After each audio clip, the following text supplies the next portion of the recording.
Then we have seen how we can multiply a vector with a number or divide a vector with a number. But you can also multiply vectors, two vectors. And that's called, one example that's called a dot product. And that's a useful tool in, for example, in geometry and in physics, or in math in general. So how do you define a dot product of two vectors, or a scalar product you can also call it? So if you have two vectors, then write the dot product. You should write a dot here like a multiplication sign, but often you write it a little bit larger. So A times B. Per definition, this means the length of A times the length of B times cosine the angle between the vectors. So if you have A and you have B, then you have an angle between them. Then you can just calculate the length of this and the length of this, multiply the lengths, and then take times cosine for the angle between them. That's per definition the dot product. For example, if A has the length of 3 and B has the length of 4, and let's say that the angle between them is 60 degrees. What is the dot product then? Yeah, then per definition it's just 3 times 4 times cosine 60 degrees. Then we have to remember what cosine 60 degrees is. So if you have a triangle with 30, 60, 90, so a right triangle, then we can see that this is just half of a triangle with all degrees 60. That means all the sides are equal to, or is same. So let's say that this is 1, then this is half. And then the Pythagoras theorem gives us that this is square root of 3 divided by 2. So we see that cosine 60 degrees in this case is equal to half divided by 1. So this is just a half. So here we have 12 times a half, 6. So in this example is the square dot product is equal to 6. So if you have a dot product of two vectors, that will give you a number. Assume that the angle between the vector is 90 degrees. Okay, so what do you have for the dot product in this case? Well, in this case it doesn't matter what the lengths are,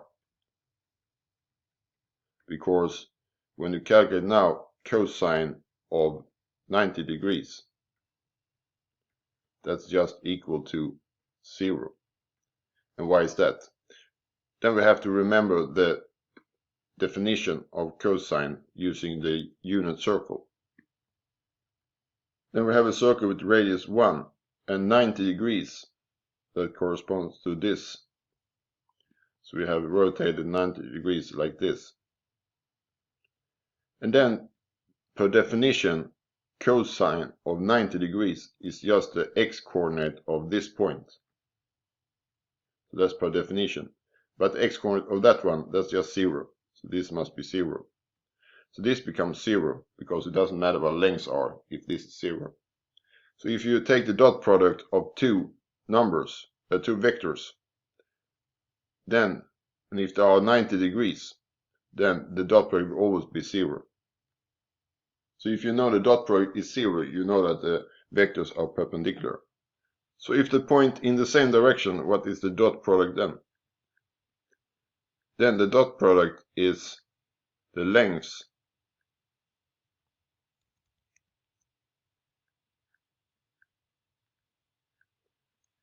multiplied times cosine 0 degrees, because now the angle between these are 0. And what is cosine 0? Then we can go back here to the previous figure. So if you take 0 degrees, then we are here. So that's just the cosine 0 degrees, that's just the x-coordinate of this point, and that is just 1. So that means that this is equal to 1. So we have here that this is length of A times length of B times 1. So this is just the lengths multiplied. So if you take this dot product of two vectors that point in the same direction, then the dot product is the same as just multiplying their lengths. But then what about this case? If they point in the opposite direction, what is the dot product then? Then the dot product, just take the lengths multiplied, and then you take cosine 180 degrees. And what is cosine 180 degrees? Then we have to look here. So if we rotate 180 degrees, we end up here. So we have this point. And what's the x-coordinate of this point? That's -1. So that means that cosine 180 degrees is -1.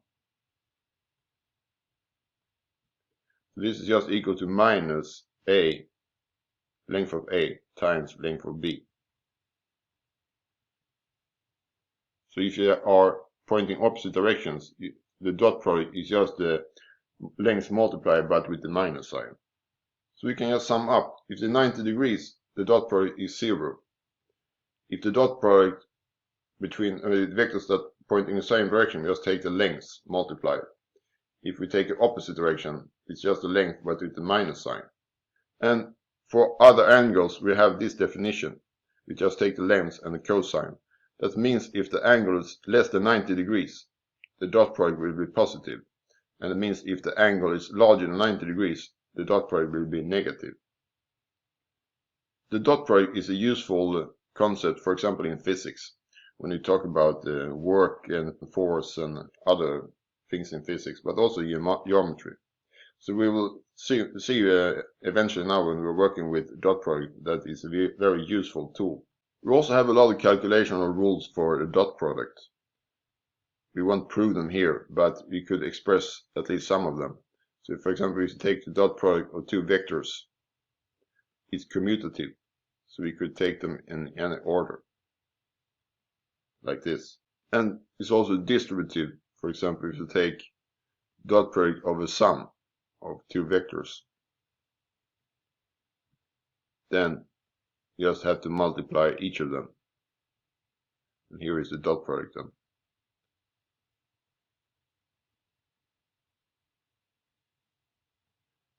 And for example, if we multiply a vector with a number, the scalar multiplication, and that take the dot product of that with another vector, then we could just first take the dot product of the vectors and then multiply with the number. So that's possible. Or if you take the dot product of two vectors, divide by a number, then we could just do like this, as we do for normal division of numbers. So we can divide one of them with c, or divide the other one with c if you like. And as a final example here of a rule, if you take the dot product of a vector with itself, then you just get the length of the vector squared. So if you want to calculate the length of a vector, you can just take the scalar product or a dot product with itself and take the square root. So where does this come from? Yeah, you just have to write down the definition. If you take the dot product of a vector with itself, then it's just the lengths multiplied times cosine 0, since they're pointing in the same direction. But cosine 0, that's 1. So this is just the length of v squared. So this is just this rule. So this is just the definition of the dot product. There's also a very nice way of writing this dot product also in terms of components of the vector. So if you have two vectors, u, ux, uy, and we want to take the dot product with another vector, v. So that's vx, y. Then that can be done in the following way. We just take the components, x component, and multiply them. And we take the y components and multiply them. So this actually is equivalent to the other definition we have. We won't prove that here now, but so you can also use this. For example, if you take the dot product of vectors 2, 3 and 4, 5, then it's just simply 2 times 4 plus 3 times 5. This is 8 plus 15. This is 23. You can use the dot product to find the angle between two vectors, because we have now that the dot product of two vectors is taking the lengths, multiplying them, and taking cosine of the angle. So if you solve for cosine here, that means that you get a formula that you can use to find out the angle between those two vectors.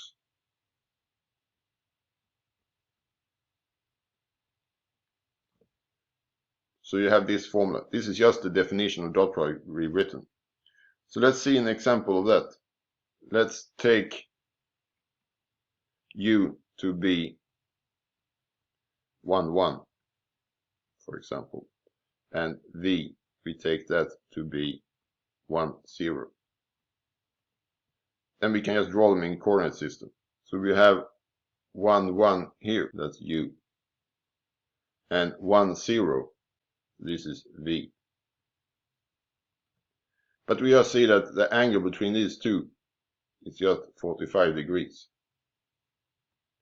But then we can find out also using this, because we have now that cosine v is the scalar product between these two. And now we can use the other formula we just had, this one.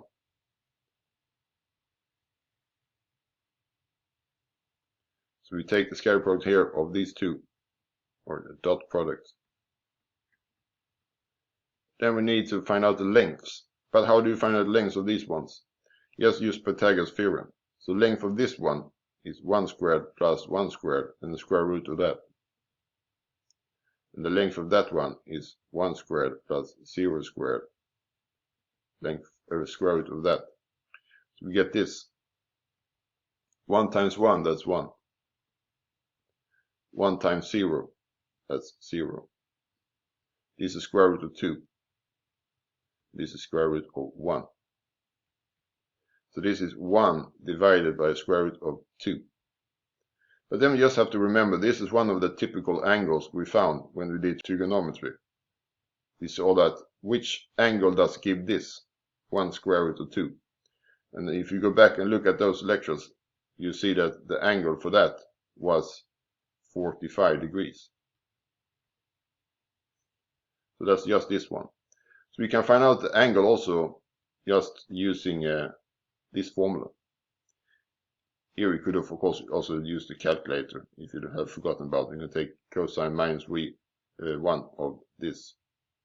Then you would have found that this is 45 degrees. But this is a typical example of an angle you should know.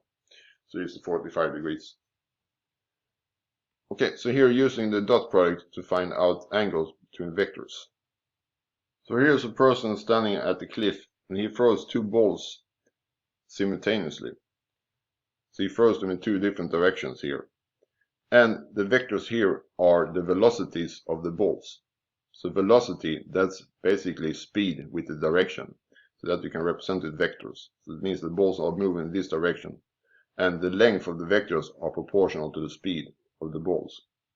Assume now that this velocity of the first one, the red ball, it moves with 10 meters per second in the horizontal direction.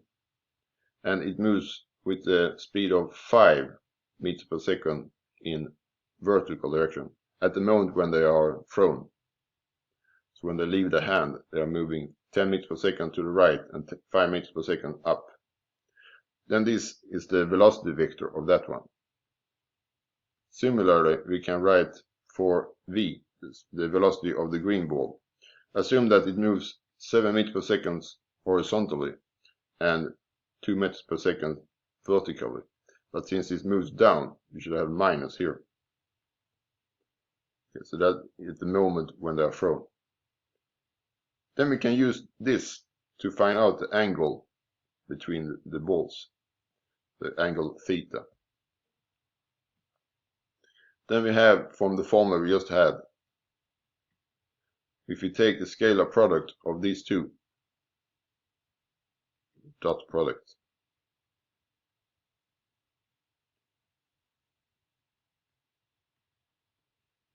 then cosine for the angle between them is given by this. So we just take the dot product here.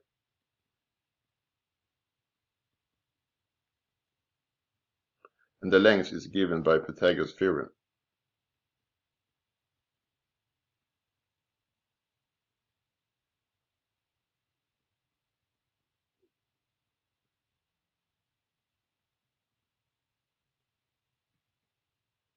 Then we have 10 times 7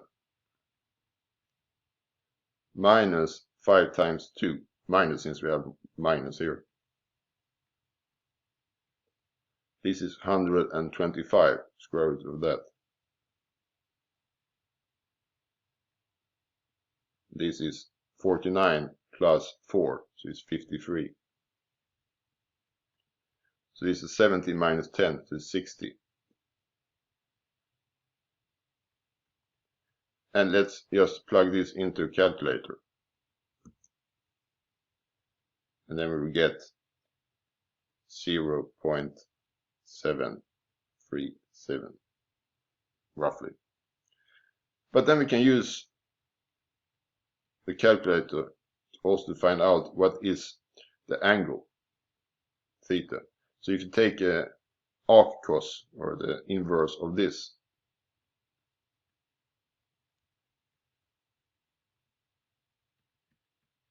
so plug this into the calculator, this will give us the angle. So this is, if you calculate that, 42.5 degrees.